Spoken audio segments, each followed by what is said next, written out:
लावायचं चालू आहे शॉप मध्ये. सुंदर असा हा petrol blue colour, petrol blue पण 2 पीस आहेत भैया. पेट्रोल ब्ल्यू कलर हा पण कलर खरंच सुंदर आहे. मी ओपन करून दाखवते कारण मला खूप आवडली साडी.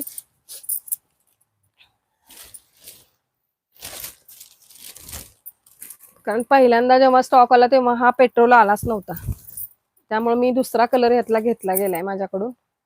नंतरच्या स्टॉकला हा आलाय. तर हा कलर पण रिच आहे, पेट्रोल कलर बघून. हा चिंतामणी सिंगल आहे, ग्रेइश आहे तो डबल आहे बघ. साडीचा पल्लू बघून घ्या, क्वालिटी खतरनाक येणार आहे ह्या साडीची. तुम्हाला कुठे भेटणार नाही एवढ्या स्वस्त प्राइस मध्ये ही साडी दिली. आलेल्या प्राइस मध्ये आपण स्टॉक क्लिअर केलेला आहे या साडीचा. 699 रुपये, 699 free shipping all over India. ज्यांना हवंय त्यांनी पटकन स्क्रीनशॉट घ्यायचा आहे आणि व्हॉट्सअप करायचा आहे.